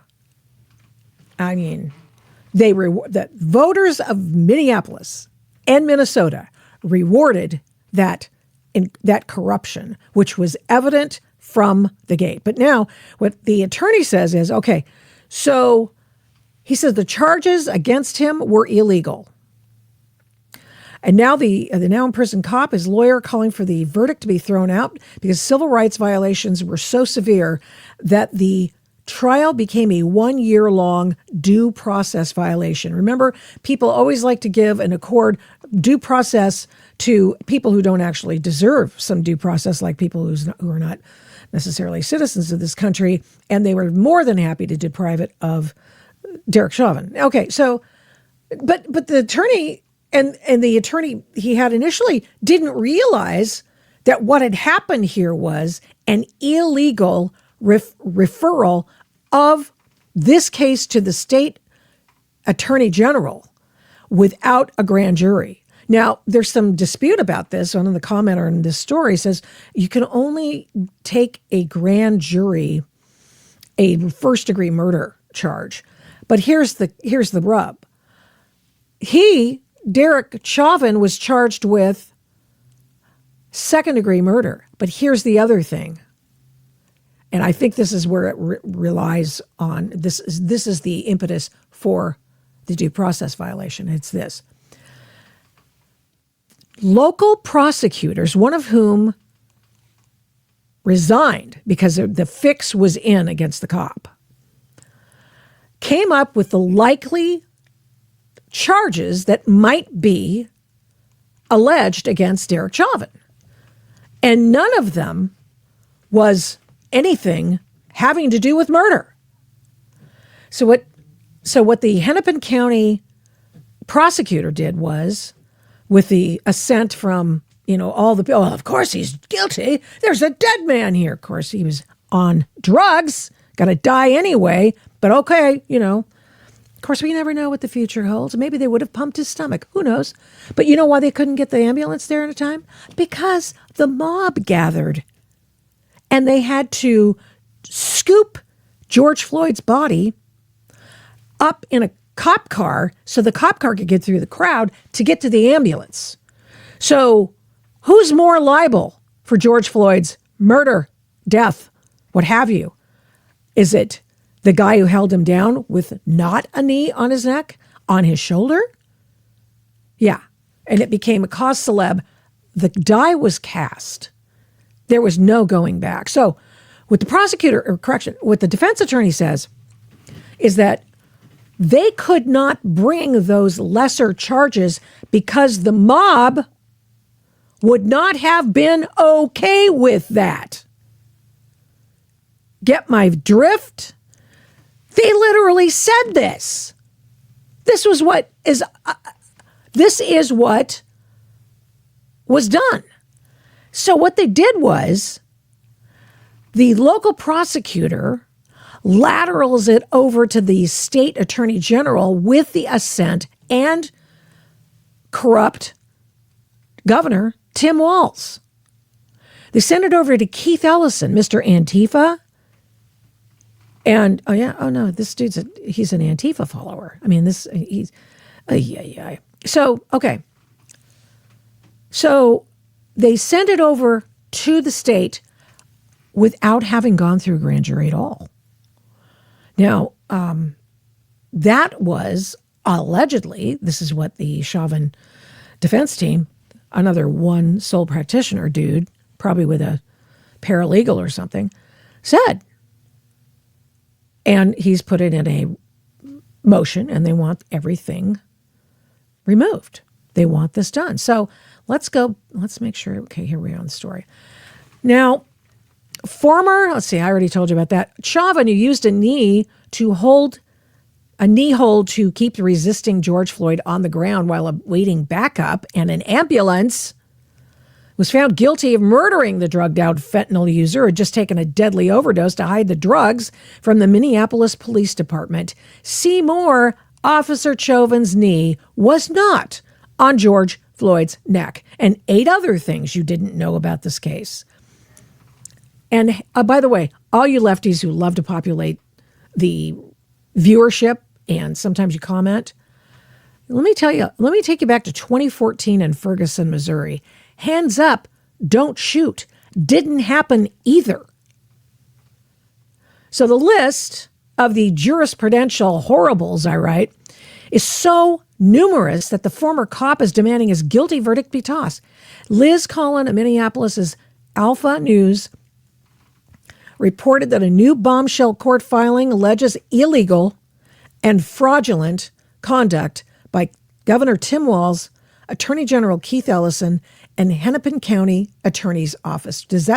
Would that surprise you after seeing what these people have done? No, it shouldn't.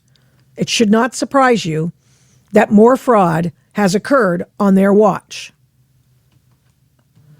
Hennepin County District Court Peter Cahill presided over a year-long due process violation by failing to convene a grand jury to consider the state's evidence at any point between the moment he was assigned to the case and the verdict. He lacked jurisdiction over the charges, as this court does, because they were never lawfully brought. Now, if that sticks, he's already tried it. This is the third time he's tried to get post-conviction relief.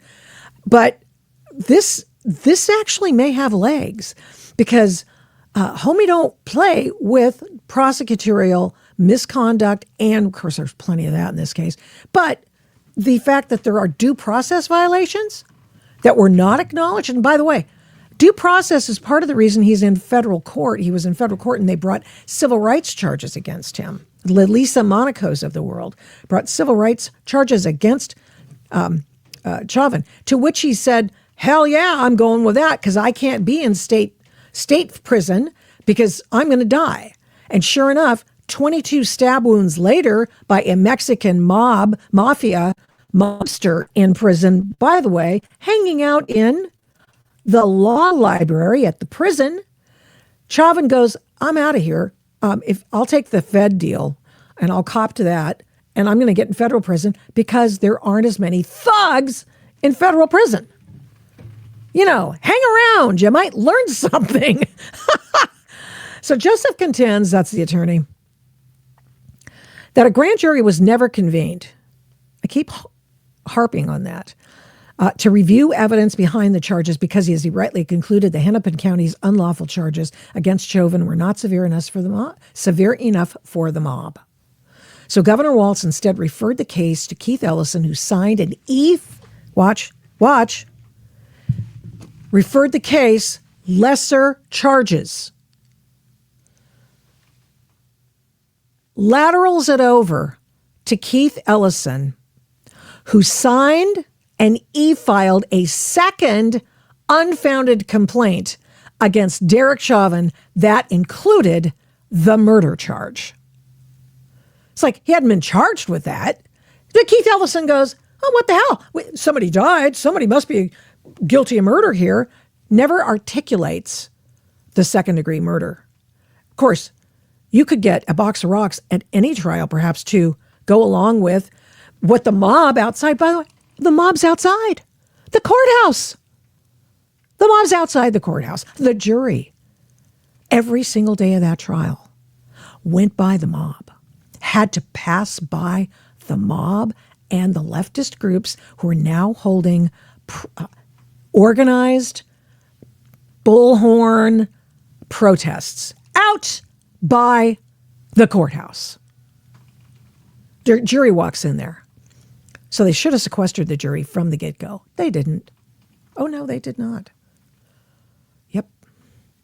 I read a story back in the day, 8 righteous reasons why Derek Chauvin deserves a new trial, and that juror's shirt is only one of them. A juror seen on his own social media with a George Floyd shirt on. In fact, I want to make sure I remember what that said. George Floyd shirt said, yeah, here, I'll show it to you. Ah, okay. Let's go. Oh, God. Here we go.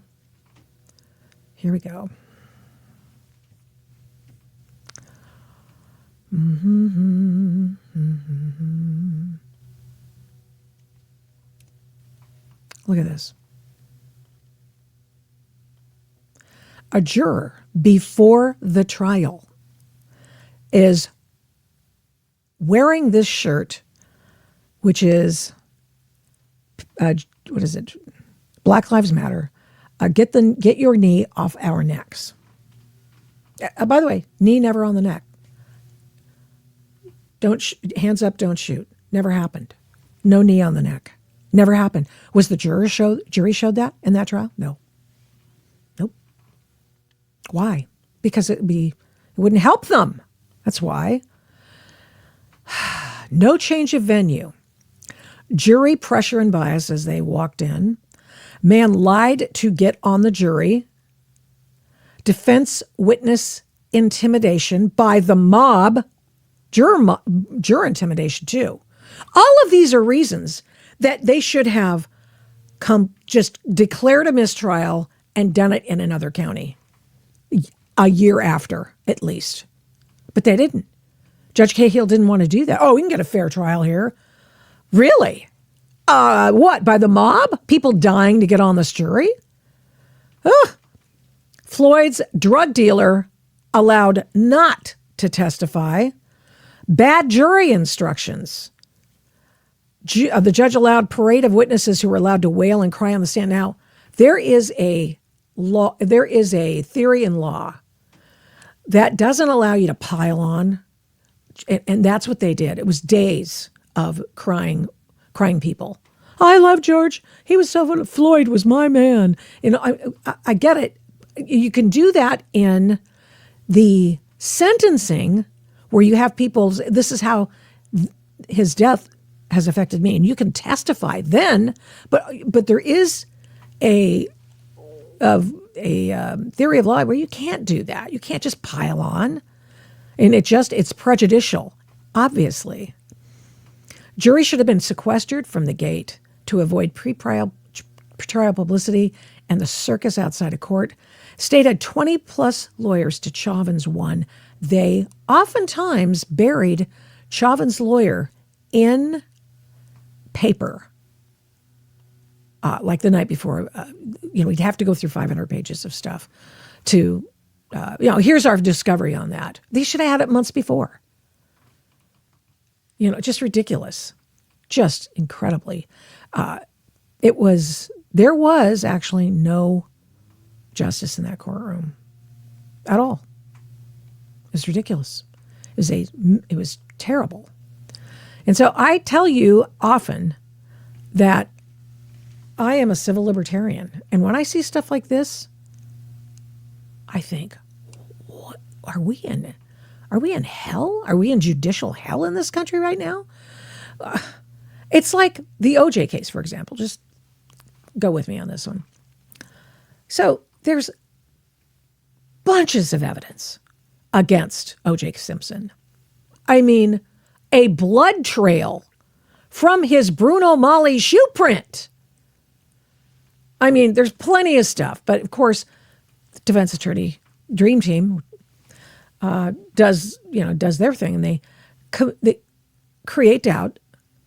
But the thing is that the jury in that case, what they needed to convict O.J. Simpson was a video showing him do it. That was the only way they were going to convict him. I mean, anyway, the other one that was, genuinely shocking that we learned later, because they've got to go out. They got to get these people. I'm a reporter in San Diego. You heard that before. And it's the McMartin preschool molestation trial in L.A. And when was that? The late 80s or something? And he's like, you got to get these guys off. It's child sacrifice, Satan worship, blah, blah, blah in the school. And they've abused these children. None of it was true. None of it was true. People went to prison. Lives completely upended, reputations never to be gotten back. And we didn't find out how much prosecutorial misconduct there was in that case till years later. And thank God for a Wall Street Journal reporter who put it all together and said, hey, no, hold on.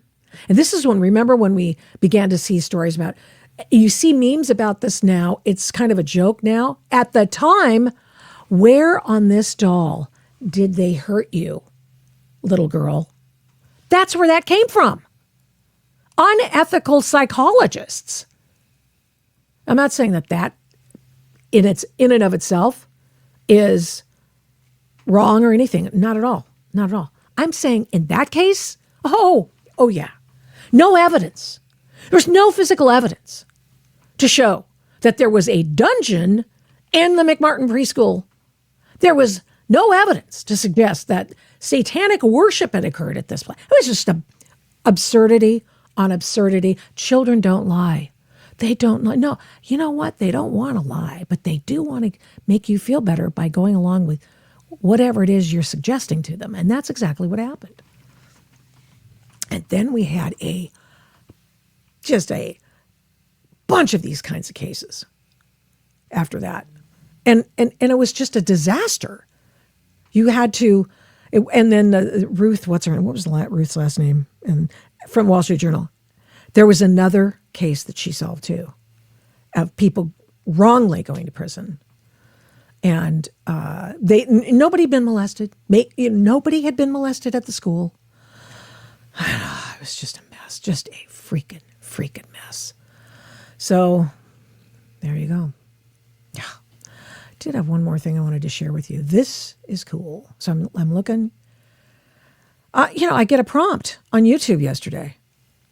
And it's like body cam files. Military pilot bails before jet crash in Yakima Valley. And I do follow West Coast News.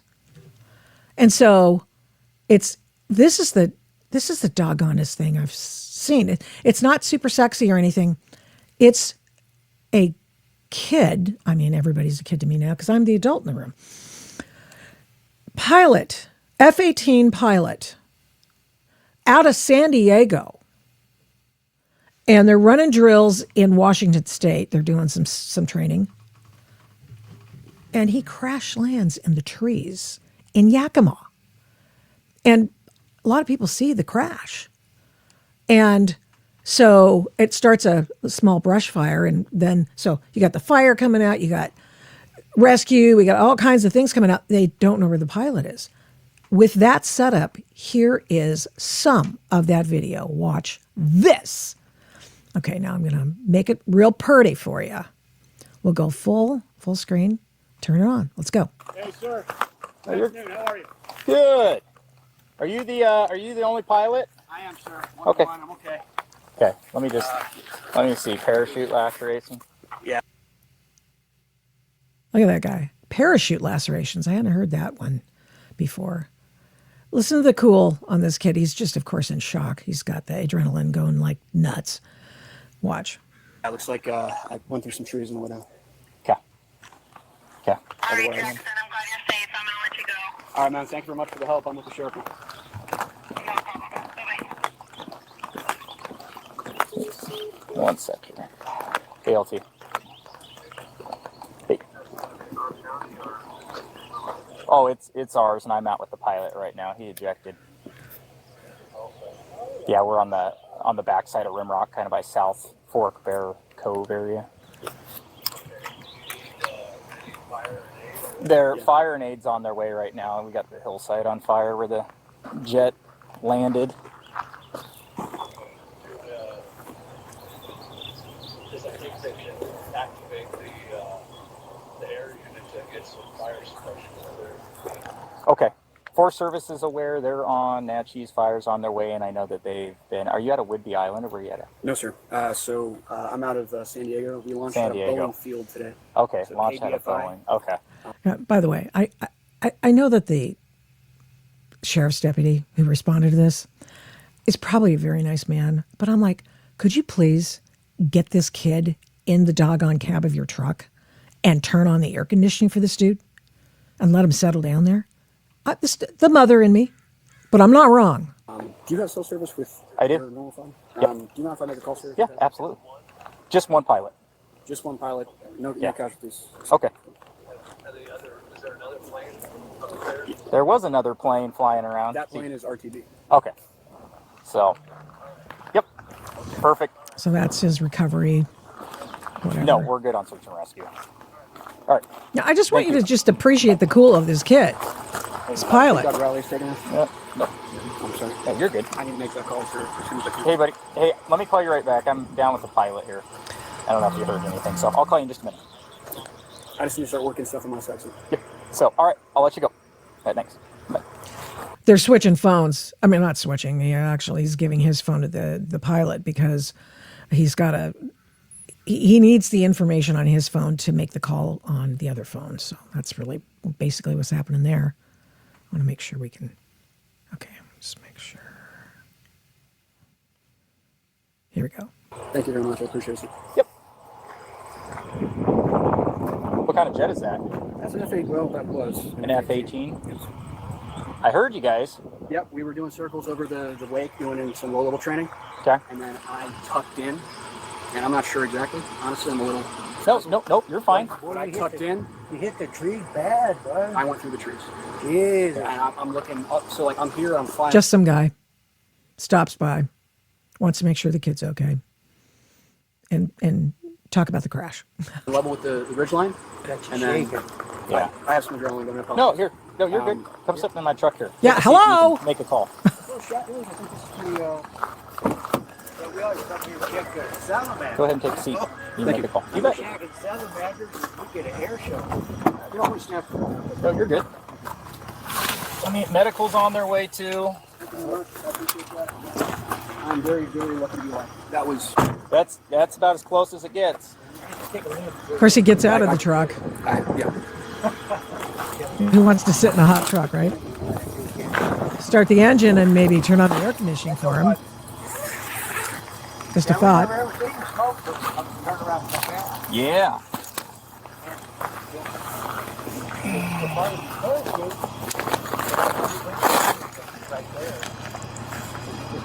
Okay, so this goes on for another 25 minutes. No, he is.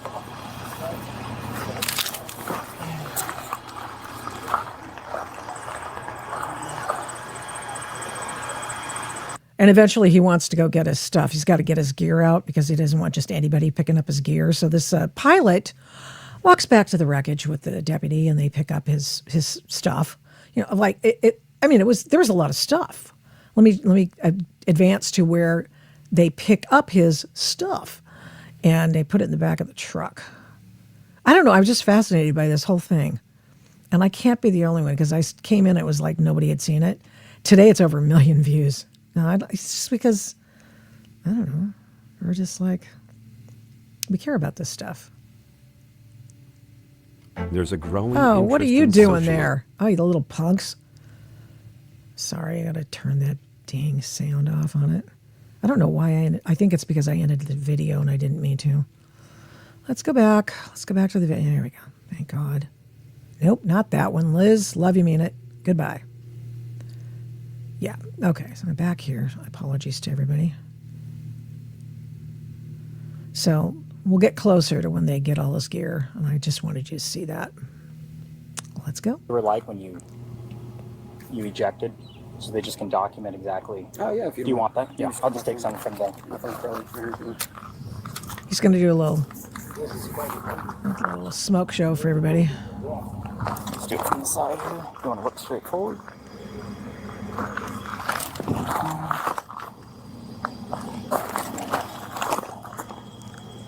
I mean, this is so surreal, right? Not this time, too. Did you guys take photos of anything? I got him parachuting. Okay, just all I ask is do not post that online. Okay. We don't. If you would send it to me, please. Yeah. I would appreciate it. Okay, I'll need your number. No, he's, by the way, he just destroyed a, $30 million airplane or something like that. I don't know what F-18s cost, but it's in the millions, obviously. He's rushing with adrenaline. It's a hella hot day.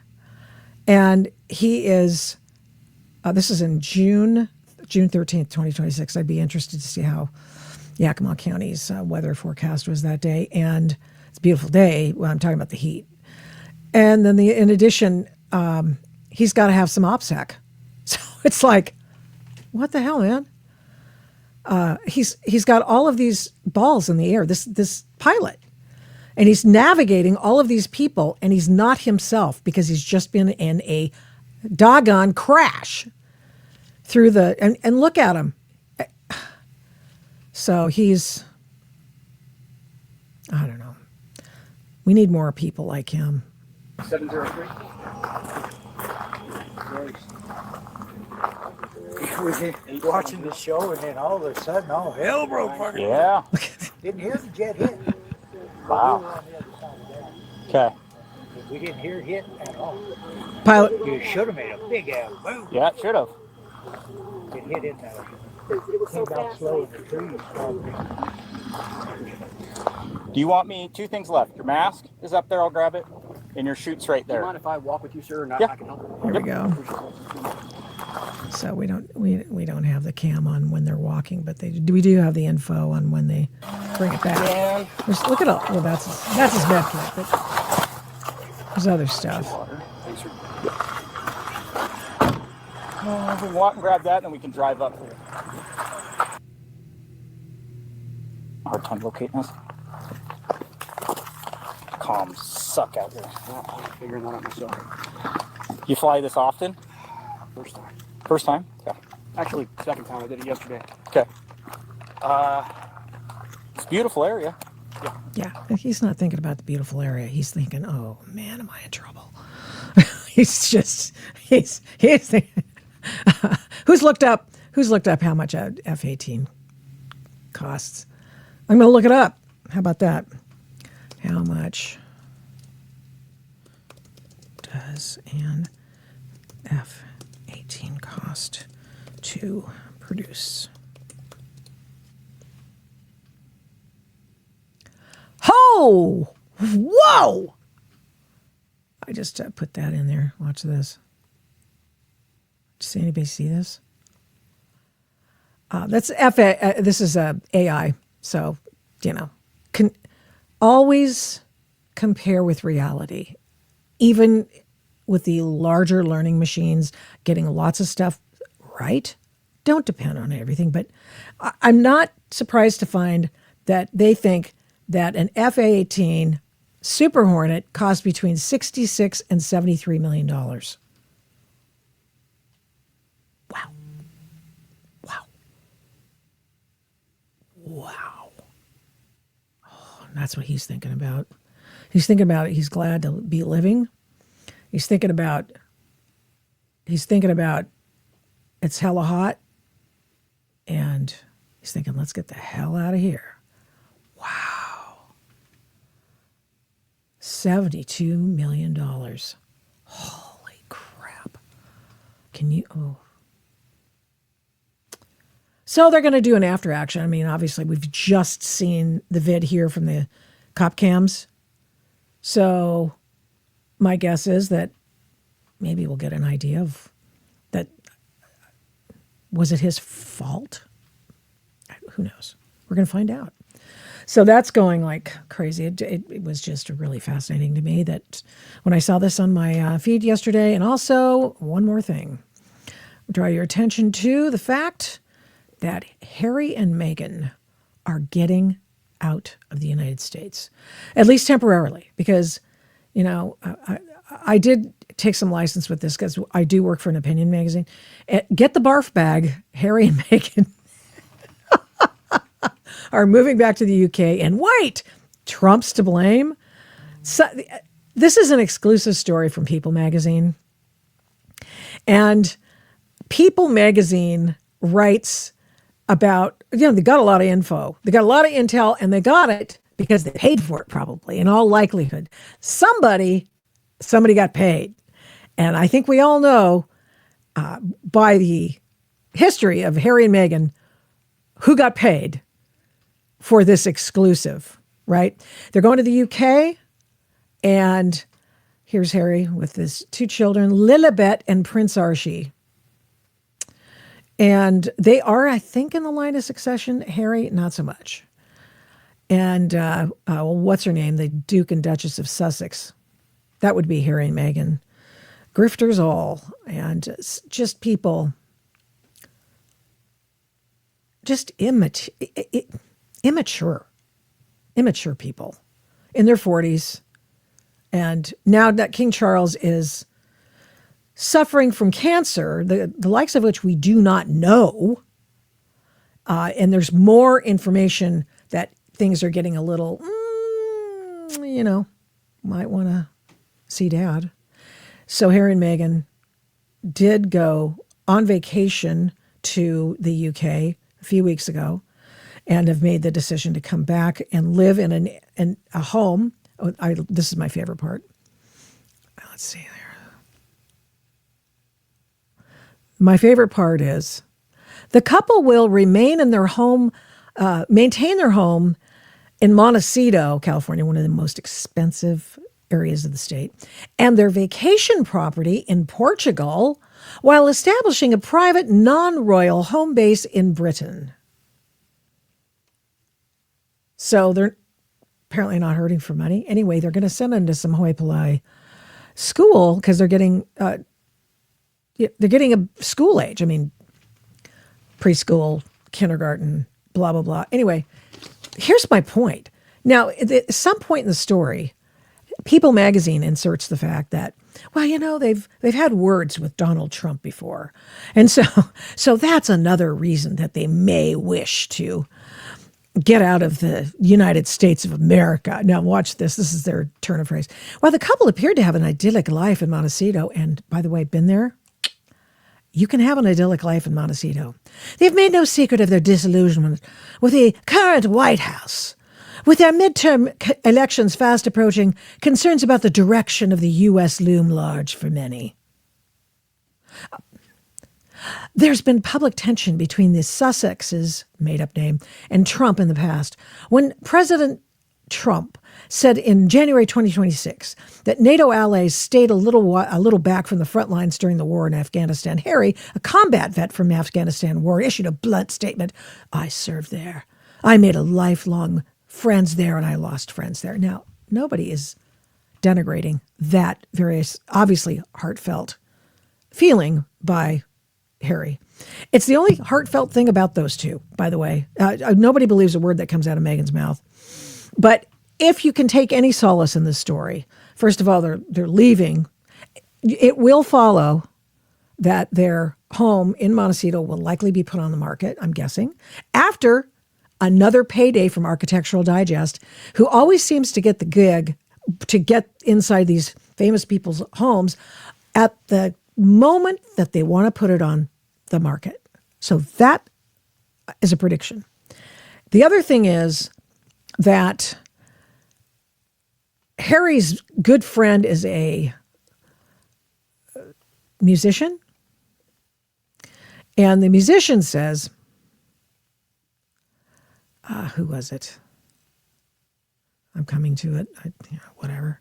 Famous singer, whose name I don't even care. Oh, looking back, Harry may have hinted at the family's plans more than a year ago at the Well Child Awards in September 2025. Singer Joss Stone, who had recently moved I didn't know she was British, recently moved her family back to Britain after spending years in Nashville, recalled that Harry was especially interested in her decision. He asked about how we were settling back and was genuinely interested in our move home. He just very warm and down to earth as always. Maybe Harry will move back too. That would be nice. They were particularly curious about the move, what the move meant for their children. He was saying how wonderful the schools are here and how important community is for children. It was nice to share with him that it's exactly why we felt drawn to come back, for the kids to grow up surrounded by family, friends, and a strong sense of belonging, and most importantly, in a safe environment. Okay. Harry and Meghan are leaving for, it sounds like, multiple reasons. One is dad's not well, the king's not well. Another is a payday. And a third is they think American schools suck too. That's it. That's the tweet, baby. Hang in there. I'll see you on Tuesday. Big show on Tuesday. So be here for that. Thank you so much. Please share, subscribe. Let's see. Oh, comment, please, on the podcast in all of its iterations. We, of course, parse it out to Rumble and to, of course, here on YouTube. Spotify's our home base. And Apple Podcasts, of course. So those are the main platforms for the Adult in the Room podcast with Victoria Taft. Appreciate you being here today. And you take care. See you Tuesday. Thank you so much for watching and listening to this episode of the Adult in the Room podcast. We do not take you for granted. We appreciate every single person who tunes in every week to listen and watch this program. We're here every Tuesday and Thursday, live streaming on Rumble, and then on every other podcast platform shortly thereafter when we can port it over and get it over there as soon as we can.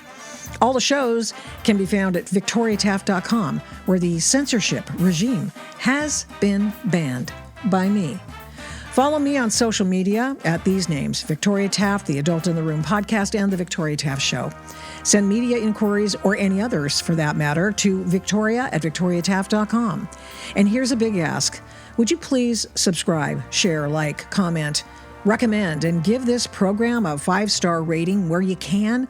We really appreciate it. We do not take that for granted either. Follow my work at, you guessed it, victoriataft.com. PJ Media, I write tons over there. Flamingo Audiobooks, and of course the radio. I don't do this alone. This show is produced and engineered by Overall Media. 1A Cast is responsible for some of the Adult in the Room podcast's imaging.